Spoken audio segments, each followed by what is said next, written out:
Gut geschafft. Habe ich erwartet, dass Sie ein bisschen schaffen dort. جو ہیں ہمارا جو اسپیشل ایریا ہوتا ہے نا VIP ایرن گیسٹ معزز مہمان، ان کے لیے اس وقت بریک کے اندر بڑے تعظیم موزن طریقے سے جو کھانے کا انتظام ہے اور بیٹھ کے جو دوست ہیں. السلام علیکم ورحمۃ اللہ وبرکاتہ. تمام احباب جو ہمیں سن رہے ہیں دیکھ رہے ہیں، یہ خدام الحمدیہ جرمنی کے 2023 کے موقع پہ جو اسٹوڈیو بنایا گیا ہے YouTube میں لائیو اسٹریمنگ کے لیے، وہاں اس وقت ہمارے ساتھ جرمنی کی معروف شخصیت جن کو آپ پہلے بھی سن چکے ہیں کئی دفعہ، محترم مبشر کالوں صاحب موجود ہیں. ان کے پاس خدام الحمدیہ کے اسٹارٹ جو جرمنی میں جو کچھ باتیں ہیں بتانے والی، کیونکہ یہ موقع اجتماع کا ہے تو ان سے کچھ ہم معلومات لیتے ہیں کہ جب چند لوگ تھے احمدی یہاں پہ اور اس وقت اجتماعات کیسے ہوتے تھے اور ان کو کیا کیا خدمات کی توفیق ملی. جی مبشر کالوں صاحب اگر آپ تھوڑا. السلام علیکم. حضرت مسیح موعود علیہ السلام بہت اچھی رکھے تھے. حضرت مسیح موعود علیہ السلام نے جو فرمایا ہے، ایک قطرہ اس کے فضل نے دریا بنا دیا. خدا کے فضل و کرم سے احمدیت کے ہر شعبہ زندگی میں اس کی جھلک نہ صرف جھلک نظر آتی ہے، بلکہ خدا کے فضلوں کا آپ ہم شمار ہی نہیں کر سکتے. خدام الحمدیہ کے حوالے سے میں یہ عرض کروں گا احادیث نعمت کے طور پر کہ اس کی آبیاری میں خدا کے فضل سے مجھے بھی حصہ لینے کا موقع ملا. اور اس وقت مجلس دو ہی مجالس تھیں، ایک فرینکفرٹ میں اور دوسری ہمبرگ میں. اور یہاں خدا کے فضل سے جو ہمارے امیر صاحب ہیں، نیشنل امیر صاحب صدر صاحب اس وقت قائد مجلس سے، اور خاکسار نے 2 ٹرم میں ان کے ساتھ بطور معتمد کام کرنے کی توفیق پائی، الحمدللہ علی ذالک. اور اس وقت چونکہ ایک ہی مجلس تھی فرینکفرٹ میں، تو ہمارا جو دائرہ تھا مجلس کا وہ ڈیوٹسن باغ، اوفن باغ، ڈرائے عائش، غالباً بعد ہمبرگ بھی تھا، اوبرسہاؤزن، اور اس طرح یہ ساری جو ایک ہی مجلس تھی. چونکہ تو ہم نے خدا کے فضل سے اس زمانے میں میرے پاس ابھی بھی ڈائری میں سائقین اور زعماء کا ہم نے جو سسٹم تھا، جس طرح ربوہ میں مرکز میں، اسی طرح ہم نے یہ قائم کیا تھا. اور اس زمانے میں چونکہ کوئی ٹرانسپورٹ کا بھی انتظام نہیں تھا، تو امیر صاحب نے ایک گاڑی رکھی تھی، اب بھی مجھے یاد ہے. گرین سا ایک ڈبہ تھا، اس پہ چڑھ کے ہم روڈا سائیں وغیرہ میں جاتے تھے فلائر تقسیم کرنے کے لیے. تو اس طرح وہ تبلیغی سرگرمیاں اس زمانے میں اس طرح ہوا کرتی تھیں. اور بہت سے چونکہ وہ اس زمانے میں ابھی نئی تھی مجلس، اور خدا کے فضل سے وہ کام کی ابتدا تھی. وہ ہمارے جو امیر صاحب ہیں وہ برادر عبداللہ سے پھر امیر بنے جماعت کے خدا کے فضل سے، اور اس طرح یہ سوچا. اور آج میں جب دیکھتا ہوں خدام الحمدیہ کو، تو خدا کے فضل سے وہی حضرت مسیح علیہ السلام کا جو ہے وہ شعر کہ قطرہ اس کے فضل نے دریا بنا. اب اس زمانے کی جو دیکھتے ہیں حالات، تو کبھی تصور میں نہیں آ سکتا تھا کہ کوئی ایک بچہ جو یہاں پیدا ہوگا وہ پھر صدر خدام الحمدیہ بنے گا.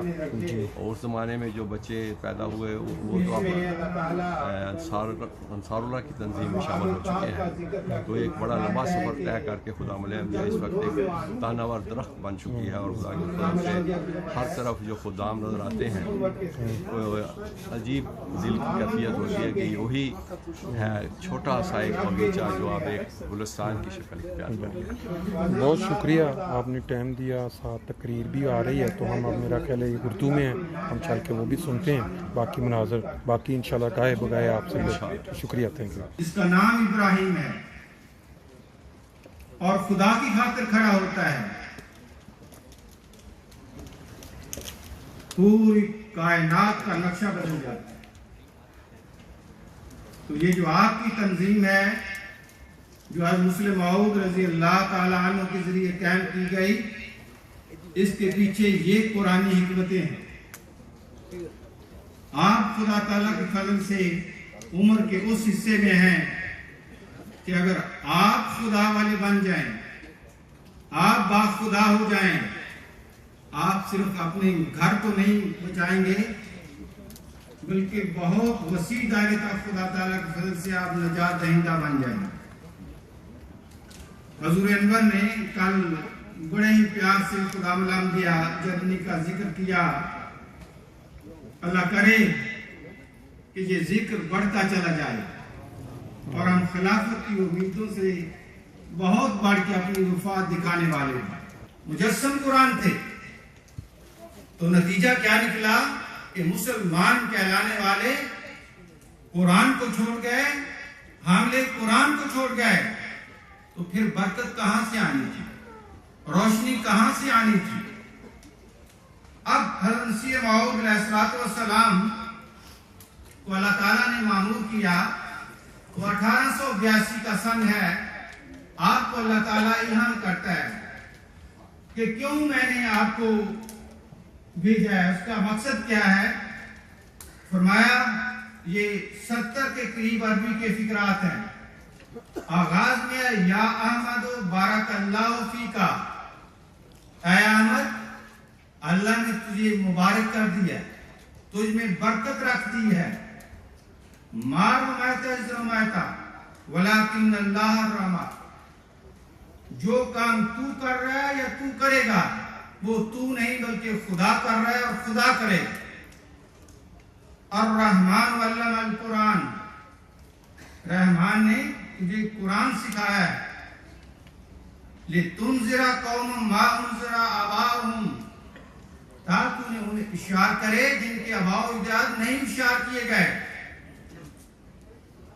پھر حضور اپنے اس مقصد کو بیان کرتے ہوئے فرماتے ہیں خداوند تعالی نے اس آخر عباد کو اس زمانہ میں پیدا کر کے اور صدہا نشان آسمانی اور خوارق غیبی اور معارف و حقائق مرحمت فرما کر اور صدہا دلائل قطعیہ عقلیہ پر علم بخش کر یہ ارادہ فرمایا ہے۔ یہ جو حقیقت الوحی میں بھی نشانات ہیں، دلائل ہیں، براہین عملیہ بھری پڑی ہے، باقی کتب بھی بڑی پڑی، کیوں خدا نے یہ عطا کیے ہیں؟ کیا چاہتا ہے خدا؟ فرمایا خدا نے یہ ارادہ فرمایا ہے تا تعلیمات حقہ قرآنی کو ہر قوم اور ہر ملک میں شائع اور رائج فرما دے۔ یعنی مسیح موعود علیہ السلام کا مقصد کیا ہے؟ قرآن کریم کی سچی تعلیم اس کو ہر قوم اور ہر ملک تک پہنچا دینا، ان میں رائج کرنا، صرف پہنچانا نہیں، لاگو کر دینا، اور اپنی حجت ان پر پوری کرے۔ پھر سوال ہوتا ہے کہ علماء تو تھے، قرآن تھا، قرآن سکھایا جاتا تھا، مسلمان ہیں یہ قرآن شریف کو بالکل نہیں سمجھتے۔ جو مسلمان ہیں یہ قرآن کریم کو بالکل نہیں سمجھتا۔ اب اس میں عربی بھی نہیں، ان کی زبان ہی عربی ہے، لیکن اب خدا کا ارادہ ہاتھوں میں سے کسی ایک پر ذرہ بھی اثر نہ کیا۔ آگے اپنا بیان فرماتے ہیں، اسی والا فرماتے ہیں تم سب سے قرآن شریف آتی ہے، بلکہ اطباء ڈاکٹر ہوتے ہیں، بلکہ اطباء بھی اس بیماری کا اکثر یہ علاج بتایا کرتے ہیں کہ ایسے بچوں کو، ایسے لوگوں کو جن کی قرآن صاف نہ ہو، قرآن کو پڑھا کر۔ اب قرآن کی جو زائد شمار